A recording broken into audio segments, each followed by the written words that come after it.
building a stable and sustainable team in an industry that thrives on driving people to burnout is extremely important to me. My ambition, our ambition as a team, is to build an independent studio that can create life-changing experiences for decades to come, not just that can make 2 games and then fall apart.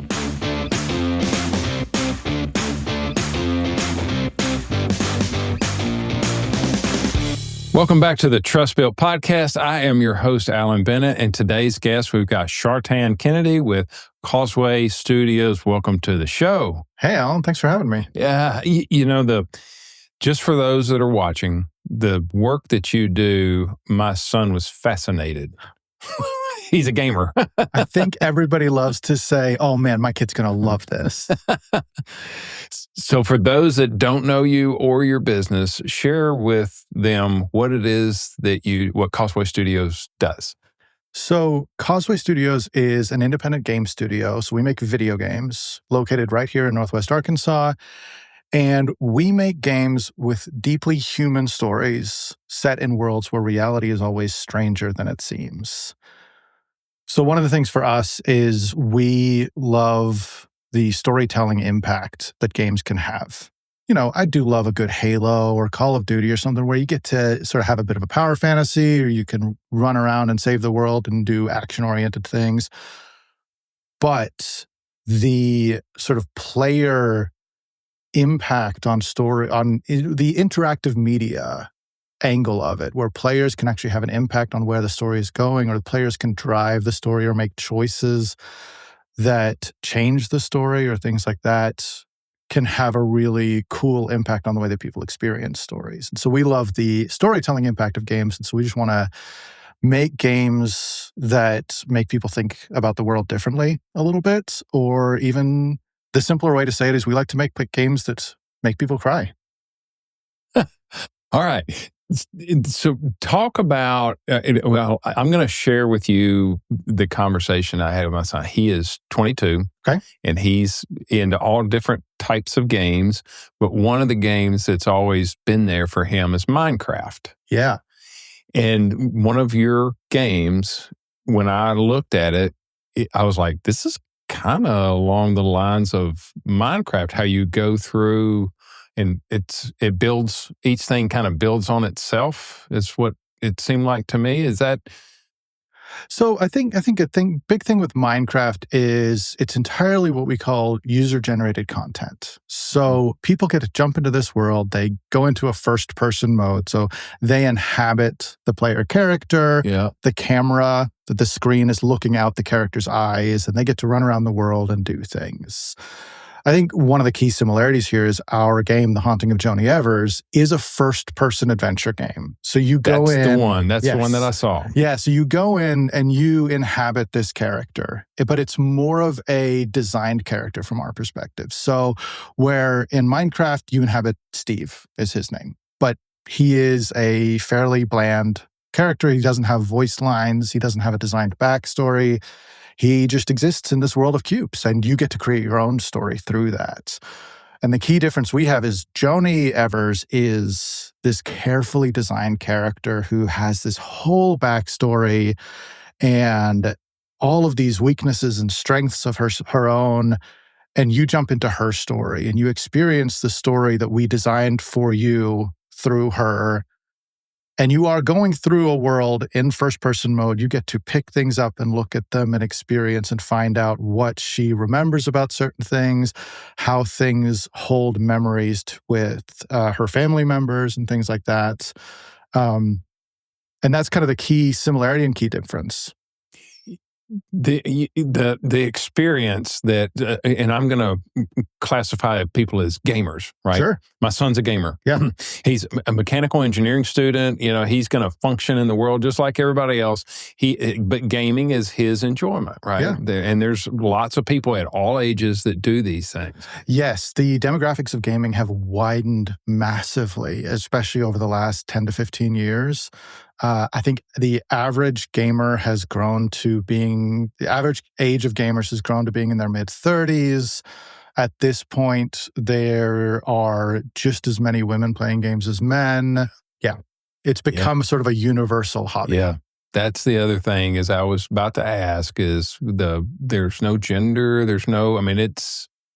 It's grown massively. And especially when you take away sort of some of the gatekeeping around the term gamer. So I actually love that you're using that because that describes anybody who's ever picked up a game, in my opinion. If you've played Candy Crush on your phone, you're absolutely a gamer. And I love you as a gamer.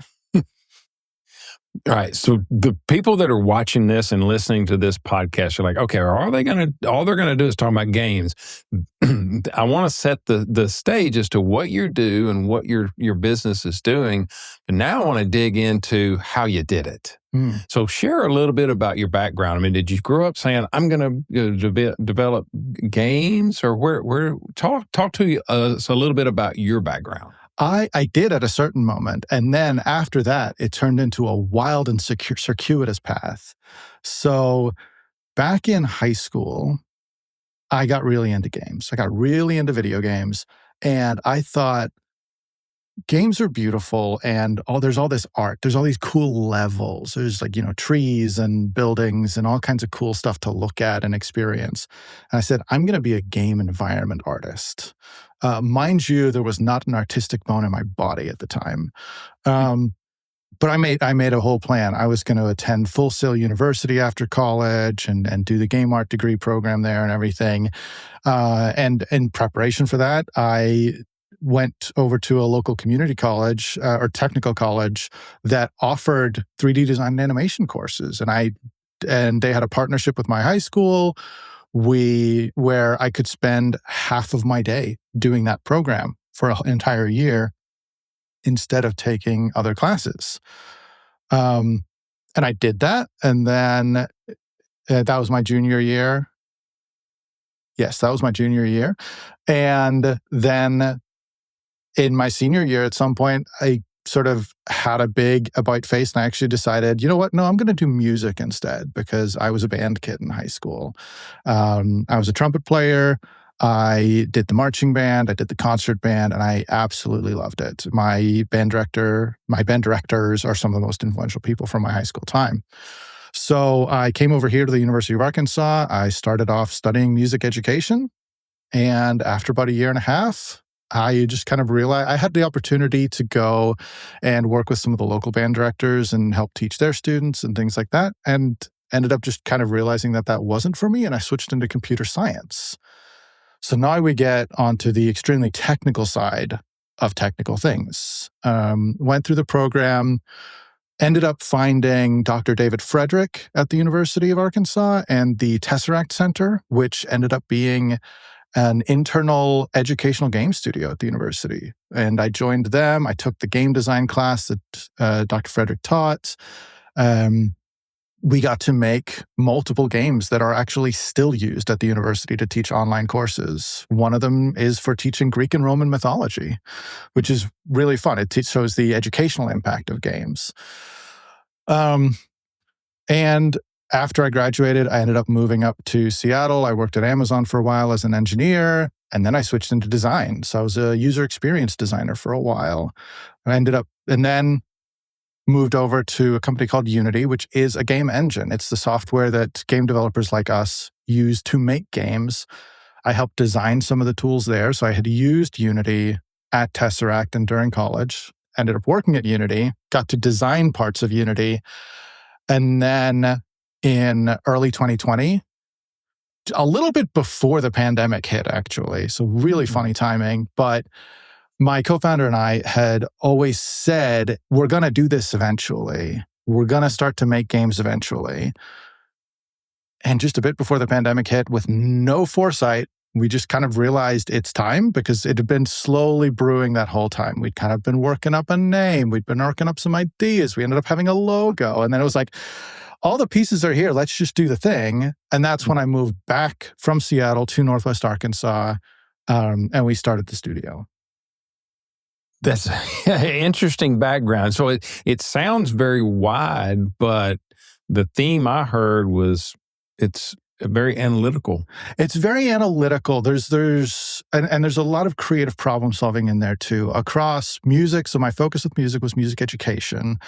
Across music education, across programming, software engineering, and across user experience design, there is a lot of analyzing problems and figuring out creative solutions to those problems. So if you're in music and trying to teach an ensemble or even teach an individual, you are analyzing the playing and trying to find where can I clean things up? Where can I teach somebody how to improve their playing, that sort of thing? Or like with marching band, how can I improve somebody's marching form?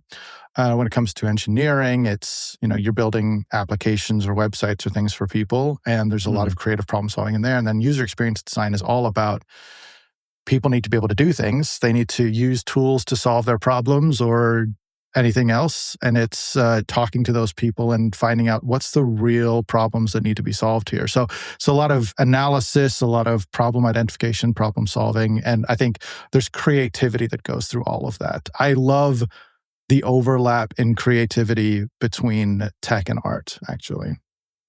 The type of work that you're describing, and I'm going to go back to my son because he's a mechanical engineering student. So very analytical, problem solving.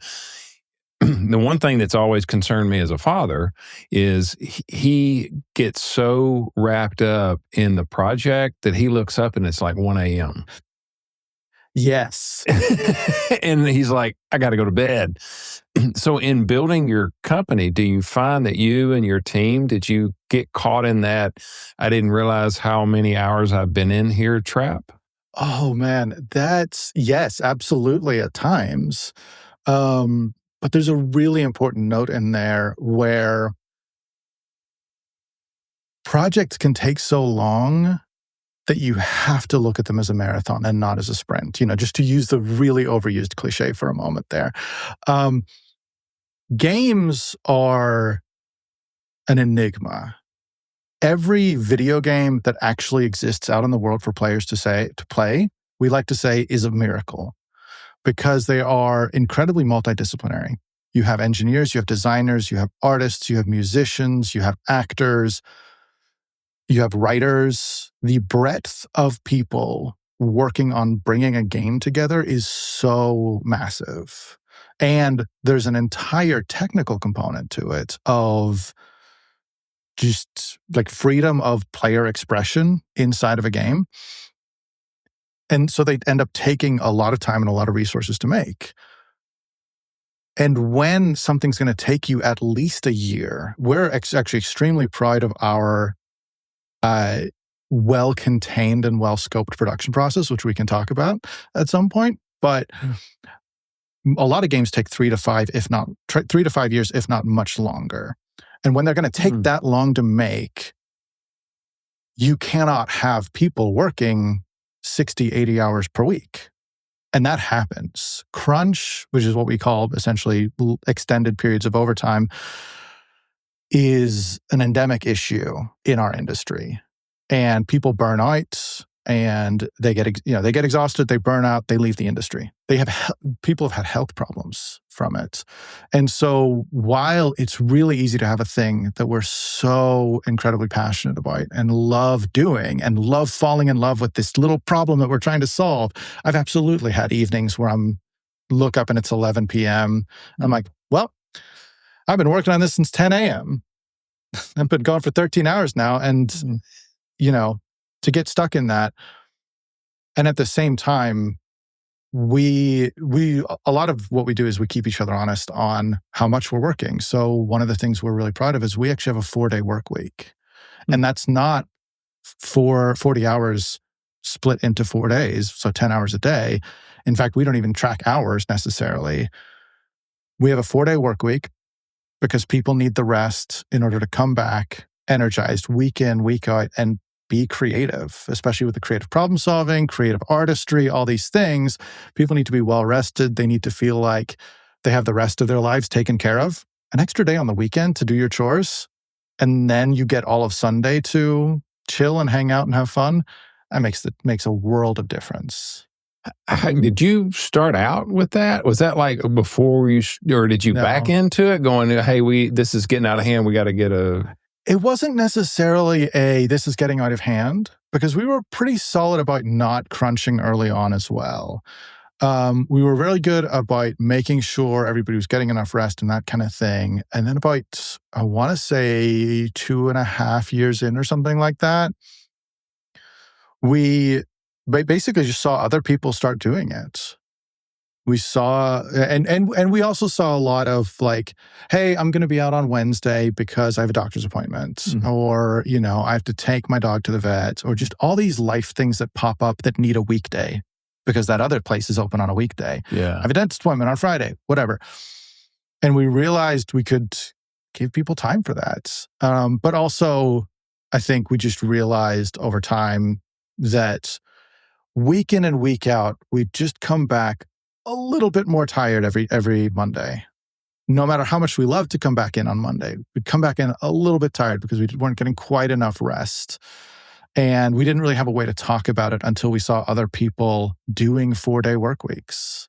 And I mean, it's not a huge thing in our industry, but there were some other independent game developers who were trying it and certainly started talking about how valuable it was for the team's creative health. And so we ran about a 6-month experiment. And, I knew it was going to be hard, even if the experiment failed in terms of productivity or something, to go back on it. You give you give your team a 4-day work week. It's going to be really hard to tell them, you know what? No, let's not do that. But at the same time, we also tracked, we didn't track hard productivity metrics, but we did pay attention to how much progress are we making. So I actually don't like tracking productivity in terms of tasks completed or something like that. I like to track it in terms of, are we making good decisions? Are we making progress through the production cycle of our game? And that sped up. We got faster in terms of making good decisions, in terms of making production process on our games over those 6 months. And then we said, we have to keep this. It's better for everyone. It's better for everybody's life. It's better for everybody's work. Everybody feels better. Do you find once you went to that, once you transitioned and say, all right, we're going to officially do it this way and we're seeing the better results, do you find that each of you were able to connect with one another better? Was it more of a project base, or was it more of an interpersonal connectivity? Like connection, compassion, or how? I really think it was just this idea that we had fewer outside distractions as a result. I wasn't coming in with dishes that hadn't been done over the weekend, or the office hadn't been tidied, or I had an outstanding dentist appointment that I knew I had to fit in somewhere. It was all that stuff's already taken care of, and I got to watch 2 movies on Sunday, and I got to go play another game, and I got to go for an extra run. Like, all these things were handled. And so when it came time to come in on Monday, I could handle my things. And I, one of the other things we've tried to do is institute opportunities to be together as well. So another thing that was important for us before we did the 4-day work week was we set aside an hour each week to play a multiplayer game together and not talk about work. But we were gaming and having fun together, team building, essentially. Yeah. But we're a remote team. We don't have an office. So we had to get creative in how we do our team building. And so even going to 4 days and realizing we're losing 20% of our week, that was important to still keep in there. It was important to still take yet another hour and not spend it on work, but spend it on being a team. Having a work-life balance increased the contribution of all the people involved, is what I'm hearing. Absolutely. Absolutely. And I've even tried to think about it in terms of flexibility and even work-life harmony. Because, for me, I love to tinker with problems. And so while we work Monday through Thursday, that is our work week, I don't necessarily care if somebody else is working 8 to 5 versus if they want to work 10 to 7, or if they want to work 8 to 1 and 4 to 9. I don't know, I'm making up times there. Right. But, as long as we have the collaborative time and things like that, I'll often also jump in on a Friday and The'll tinker with a problem on my own. That's an opportunity to work on maybe not what's most urgent, but what's most interesting to me. And, there's times when life is going to wax and wane in terms of the challenges that it throws at us and the extra stuff that we have to deal with. And as a result, the hours that you put in, or the creativity, the energy that you put into work needs to sort of do the opposite. You deal with something in your personal life one week, you might need to step back for a moment, and maybe you get your hours, your time in, your contributions in, but maybe they're on much less creative tasks. Maybe there's just a bunch of rote stuff that has to get done, like copying lines of dialogue from a script into a big Excel spreadsheet that we have to use in order to translate them. Yeah. Talk a little bit about remote work. So I do remote work, but I'm a solopreneur. Right. And the one thing that I've find with remote work is accountability can be a challenge. Do you have like a shared space? How do you hold each other accountable to what you're doing when you're working remotely like that? I don't know that we do. This is almost going to sound planted, but it's trust. We have a very small team. We're not a team of 20 or something. I mean, if we get an opportunity to grow to a team of 20, there might need to be something more. But right now, we're a team of 5. And there's a lot of just trust in that we're all part of the team because we want to be part of the team, because we really believe in what we're creating. We believe in the fact that we're creating these magical experiences for people. And as a result, there's a lot of collaboration. Like I said, it's a very multidisciplinary thing. And I'm the only programmer on the team, for example. Greg is our only designer. Brianna is our art director. But Greg and I will collaborate a ton on game mechanics. And sometimes there's a check-in of like, hey, I'm not seeing this thing we talked about yet. Has that been prioritized? And often the answer is just, I am dealing with this other urgent thing. I will get to that next week. But I think a lot of that sort of what you're referring to as accountability almost gets preempted in communication. It's setting expectations. It becomes, Greg and Brianna will talk about a particular artistic sequence when you're confronting another character or something like that. And then almost preemptively, there's a clear conversation of, cool, I love this. I'm working on this other thing right now. I'm going to prioritize this for next week. And I hope I'll get something to you by Wednesday, and we'll get on a call and we'll talk about it then. And then if that's not ready on Wednesday, there's usually a message ahead of time. So maybe it's just that we're all really anxious people and we always love to say, like we're always worried about what the other ones, we're almost keeping ourselves accountable, being anxious about the other person not being in the loop or something like that. Everybody, it's very much a self-accountability thing. Yeah. I guess my interpretation of what you just said was clarity. Yes. Is extremely important. Very clear defined roles and clear defined process that each role does. And purpose. Purpose, honestly, purpose even more than clarity. Like clarity is a very good term to put with it. Yeah. Purpose, I think, is the big one. Purpose and passion.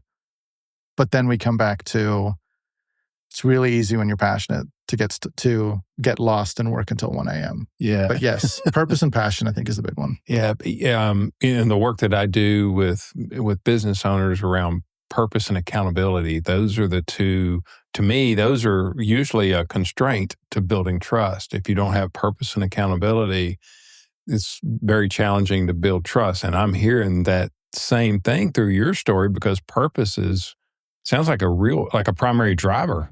It definitely is. And I think there's an element in here also of at least our what I'll call our original three, Greg, Brianna, and myself. We more recently added our two other members.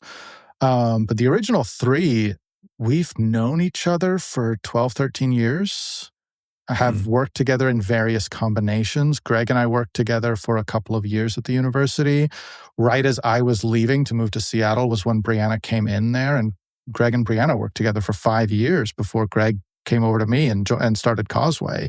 So there's a ton of history as well, and sort of building up that professional trust, I think. Yeah, and there's contribution. Everybody's doing their part, and that to me, it's more like a combination of. I know we've talked about purpose, but I think it's clarity, purpose, and consistently doing the things and staying with that rhythm. I guess it is a rhythm. There is a little bit of a rhythm. I think that's a good point too. I think, though, I'll go back to purpose just because for the first 4 years or so, we didn't actually ship anything, or we shipped not anything public. Because, so brief history of Causeway now is the first couple of years we worked on our first game project. We built what is known in our industry as a vertical slice, which is basically a demo for a game, but it's not polished enough for public consumption. It is sort of done up to the level that you can pitch it to publishers. You can pitch it privately to try to get funding to develop the whole thing. And right as we were pitching that in late 2022 is when the industry went off a cliff in terms of funding availability and things like that. We were literally in conversation with a publisher out of the UK we were deep in negotiations with them for development funding and publishing and everything else. And then they came back to us and said, sorry, we have had to tighten our priorities. We are no longer focusing on narrative games. And things fell apart. And so we had to pivot. We pivoted into basically staying alive, making smaller things, but in particular, taking on contract work as a studio. So we worked with folks at the University of Arkansas. We worked with a professor at Vanderbilt University, at Baylor University, because all of our connections were in educational things. We made some educational things for people. But even those were more on the prototype level. They didn't have the production funding. So we made that. And then we kind of got 4 years in and we were like, well, that purpose is malnourished because we haven't seen anything come of that purpose. We haven't been able to tell stories the way we wanted to for so long. And that's when we really pivoted to, we have to make something that we can get out there because we have to feel like our purpose is being fulfilled in some way. Yeah. And that's when we pivoted down and made The Haunting of Joni Evers. We made it in a year. And I mentioned earlier, games take 3 to 5, if not more years. 1 year, that was it. 1 year. 1 year on a 4-day work week with no crunch. Extremely proud of that fact. Really well-scoped game. We were really intentional about how small that game should be and what kind of experience it should be. And so you did, wait a minute. So you got a project done in 25% of the normal time it takes. Yes. To launch. Absolutely. And that is a thing that we're now trying to use as a competitive advantage going forward. So right now we're pitching to try to get some more funding so we can move forward. But part of our strategy is we want to release games in a 12 to 18 month cycle, which means that we can start to build an audience in a way that other developers don't get to. Even recently, we have seen studios that released their first game in 2017 and their second game this year. Maybe their first game was a success. It was such a success that it got them enough money to build for 8 years. And now they thought, we made so much money off of this, we can now build our dream game. They take 8 years to build it, and it comes out to almost nothing because they lost all of their momentum with their audience. They're basically starting over. Whereas our hope is if we can move forward on a 12 to 18 month cycle, we can always be interacting with our audience and building trust with our audience as well, that they're going to keep getting really fun and interesting stories from us and from our universe, because everything we do is in a connected anthology universe too. There's a book called The Speed of Trust. Okay. Stephen Covey. Haven't heard of it. So there's two Stephen Coveys. There's Stephen R. and Stephen M. And I get them backwards. One's dad, one is son. And the son wrote a book called The Speed of Trust. And when you said that story, that right there, I'm like, this is a real life example of how you can increase the speed by having a high trust organization. Yeah. Yeah, because going back to it, we realized we were not shipping games, and therefore we were not fulfilling our purpose. And as a result, we were tired. We had sort of fixed one side of the emotional exhaustion thing by going to the 4-day work week so everybody could handle their personal lives and then come into work. But we hadn't handled the side of it that was feeling fulfilled, feeling like what we were doing meant something. And so that's when we pivoted to making a smaller game. And now what we do is every time so on Steam, which is the premier digital storefront for video games, for PC games, people leave reviews. And we track those. And every time I see a positive review, I copy and paste it, and I pull it into one of our Slack channels that's just called Joni Reactions, is what the Slack channel is called. And we pull in reactions, public reactions that we get to that game all the time. So if somebody, if an influencer plays the game and puts their playthrough on YouTube, and it's clear they're enjoying the game, we grab that link and we post it in the reactions channel. So if a positive review gets landed, we post that in the channel. So we get to see things like somebody saying, this is one of my favorite little review quotes, just part of a longer review, but they said, it sticks with you in that quiet, subtle way. That's powerful. Yeah. So to know that we make something that sits with somebody long after they put the controller down, like that's the whole purpose. And so we get to pull those quotes. We get to see the people that we impacted, and that's what's driving us forward now. Now we see that purpose fulfilled in a way that we didn't before we made the game. I'm going to make, this is an assumption. So by you doing that, copying that and putting it into the Slack channel, the ones that see the Slack channel is your team? Yes. So your internal, so this is your form of recognizing them. It's giving them recognition. Hey, you guys have done good. We're fulfilling our purpose. Absolutely. It's a big part. I mean, a big part of what we try to do on a day in, day out basis is recognize each other's incredible work. When Greg writes a line of dialogue that like really hits one of us in terms of, man, that really feels like this person did this thing. I can't really talk about the next game yet, but when we see ourselves in a character, I often go to Greg and I say, you know, I feel like he's attacking me with some of the characters that he writes. Because they're just so well written and they have these universal human experience things. I think everybody feels a little seen by the characters that Greg writes. And so we always try to recognize and praise each other's work anytime we can. And then this reactions channel basically becomes a way to find other people also praising everybody's work and saying, look, it's not just me saying this, it's everybody saying this. So when we find a video of somebody who reaches the end credits of the game, and in The Haunting of Joni Evers, we have these voicemails at the end of the game that sort of, I'm not going to say more than that to avoid spoilers, but we have these voicemails at the end of the game, and there's people who sit there and they're crying through, like I'm even getting a little bit teary-eyed just remembering some of the voicemails and some of the things that get left in at the end of the game. So when we see a clip of somebody crying in the credits, right, I pull that in. I'm like, hey, Greg, look what you did. You made somebody cry. Good job. In a good way, though. In the best ways. Yes. Because we get people, you know, that game is very much about family relationships, and it's about memories, and it's about seeing the other side of the story, which I think are also a lot about trust and things that erode trust or things that rebuild trust. And we have a lot of reviews of people saying this made them think about their family differently. This made them look at their sister differently, their brother differently, their mother differently. This made them consider why somebody left differently, because that's what the story's about. It's all these people that left and Joni feels abandoned. But she never saw the other side of the stories. She never considered why this person may have left. She just saw that they left. Wow.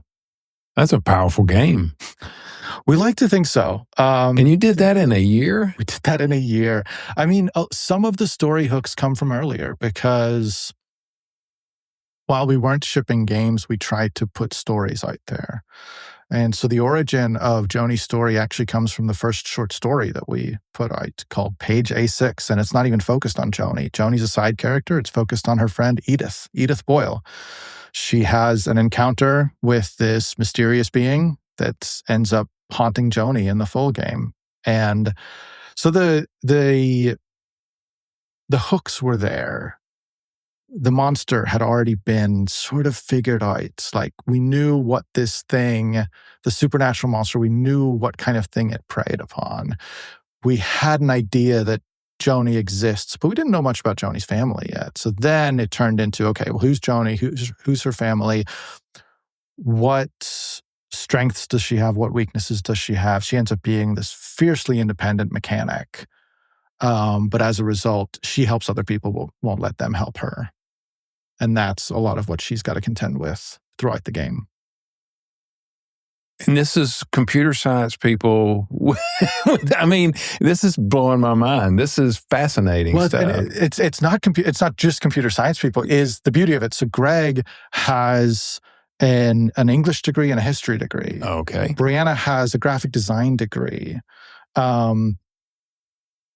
We have this incredible mix of people. Our composer and sound designer, Gustavo Cochino, he's a composer and sound designer. He's purely a music guy.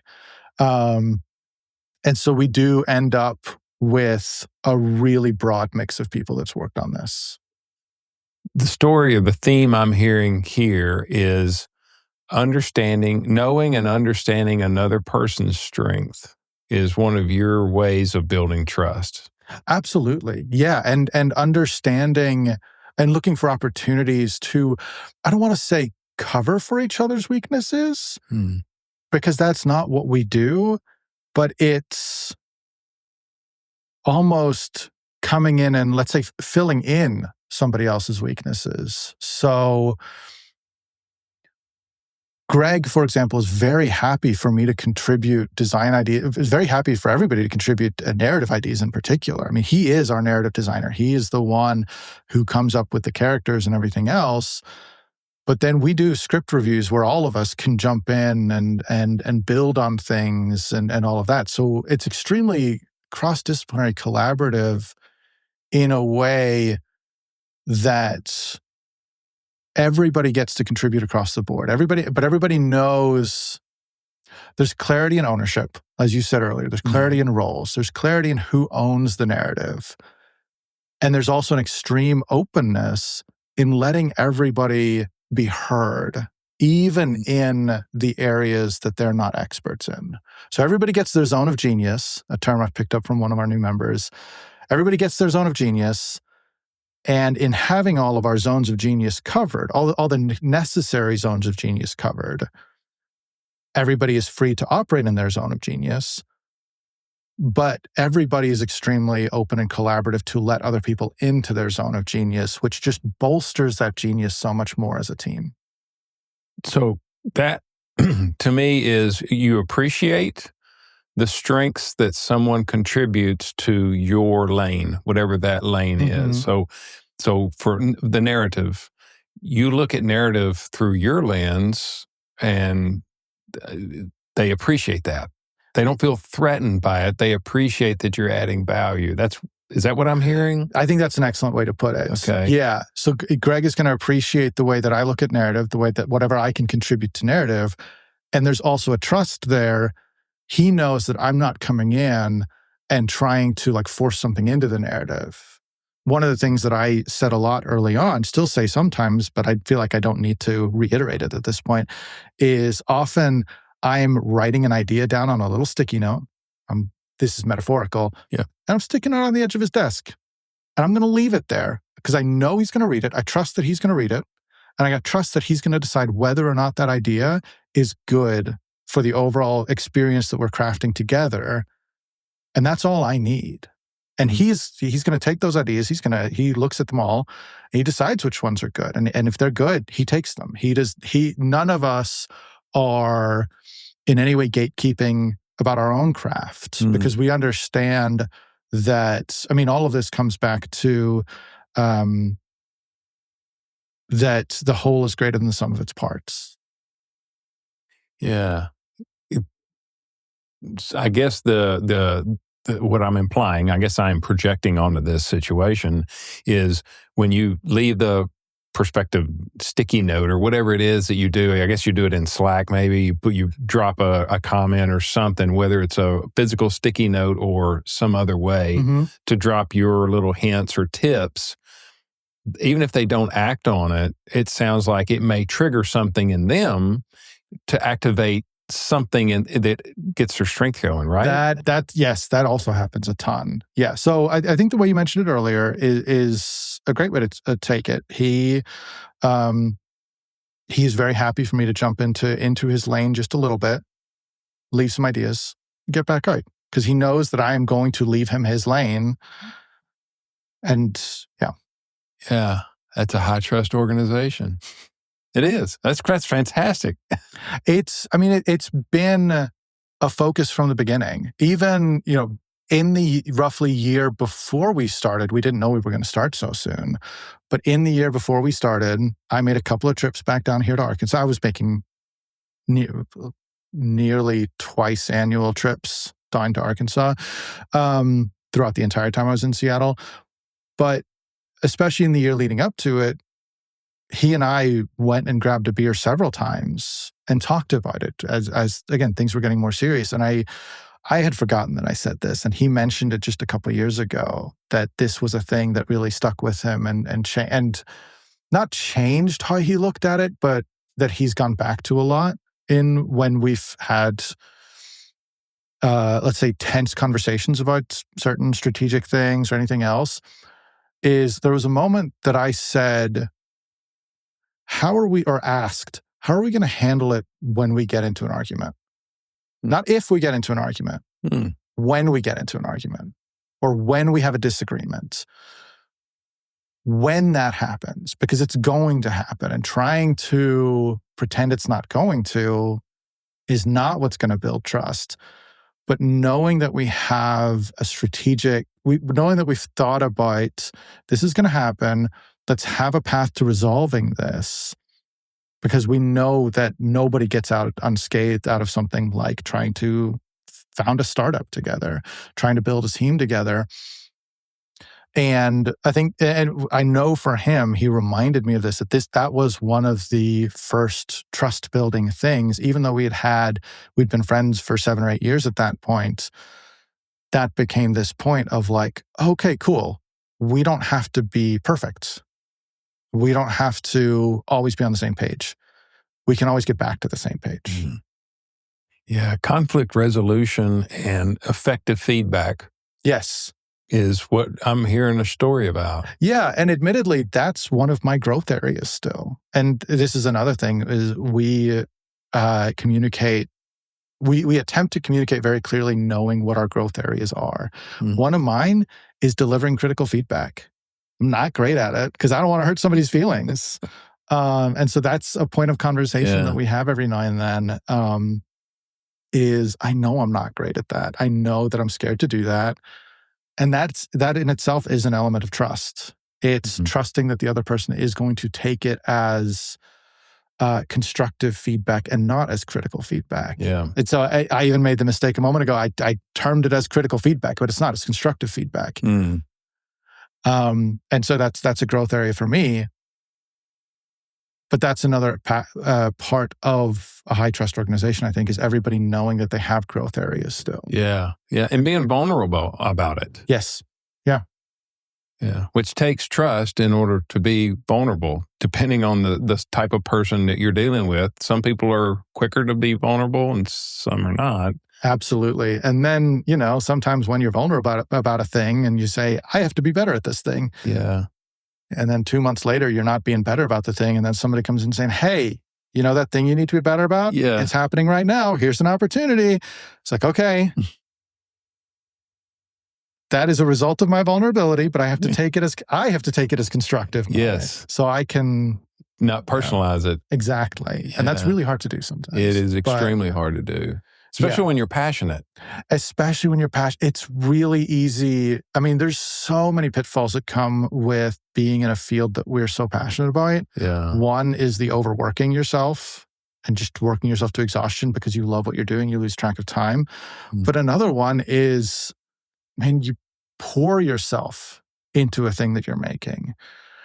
And it's really easy for any constructive feedback on that thing to feel like it's against you and not just the thing because you have poured yourself into the thing. Yeah. And I mean, that even happened to me when I was a user experience designer at Unity, is I would go and I would identify a problem and I'd design a solution. And then I'd even just go into usability studies with it and show it to people.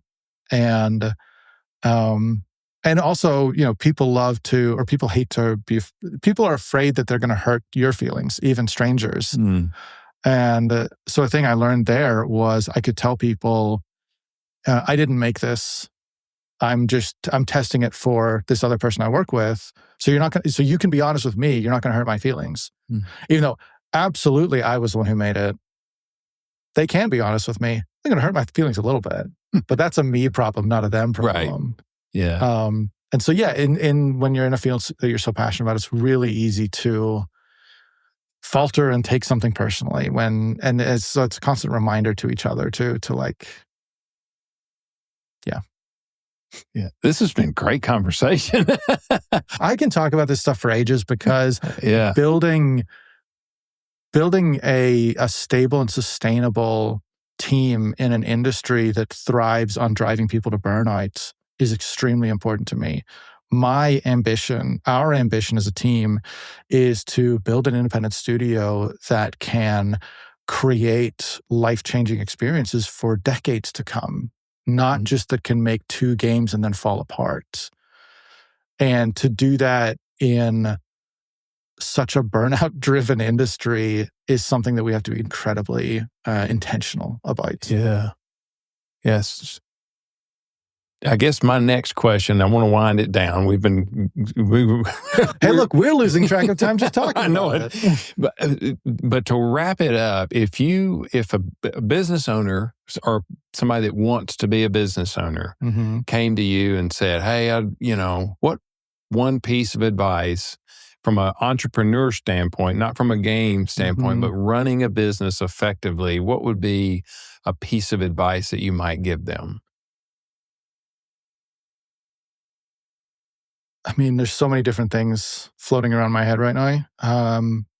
But I think maybe one of them is clear communication and vulnerability. I think that's that's one of the biggest things for me, is especially the clear communications, and maybe setting expectations is a better way to think about it.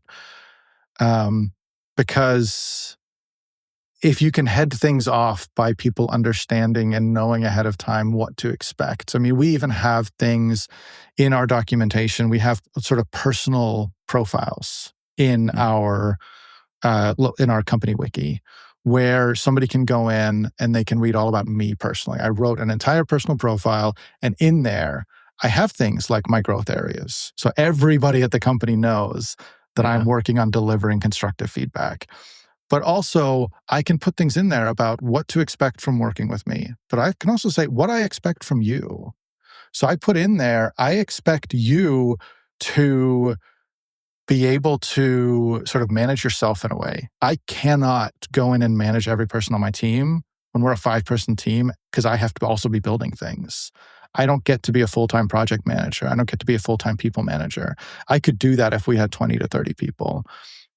But since we don't, I have to set the expectation with people. I can't do this. I can't manage you. I need you to be a little bit of a self-starter here. That's going to be different for everybody. But being able to communicate that up front, and then always just throughout the days, throughout the weeks, clearly communicating and setting expectations about what's important right now, what's prioritized right now, what can I not get to? How much can we do given a particular set of constraints and a problem we're trying to solve? Clear expectation setting, clear communication is probably the biggest one. Yeah, well, that's fantastic. So the people that if they wanted to reach out to you, what are the type of people that would reach out to you? I think people that are interested in stories. Because that's, like I've said a few times, that's what we're doing at Causeway. We're trying to tell stories that make people look at the world differently.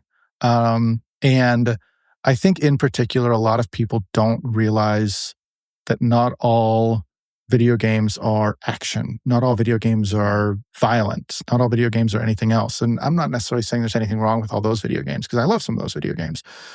But there's an element of a lot of video games are artistic. They follow the same pathway that independent film does. They follow the same pathway that books do, that music. It's another art form. And so anybody that is interested in a new medium of art that's just come around in the last 40 to 50 years, which in reality is that's older than I am, but that is still a very young medium. And anybody that is interested in that new art form, that new medium, should absolutely find me. And we have a website where you can read a bunch of our stories. Our game, The Haunting of Joni Evers, is on Steam. We're on various social media networks.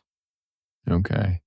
Well, thanks for being a guest today. This is fantastic conversation. Thanks so much, Alan. You made me think about a few things that we do differently. Yeah. Talking about, lanes and that kind of thing, and really putting it all through the lens of trust. I hadn't thought about a lot of we focus a lot on setting up a sustainable culture for our team. But I hadn't put it through the lens of trust before, which is a really interesting one. Is making me think about a few things differently too. Well, fantastic. I wish you well. Thank you very much.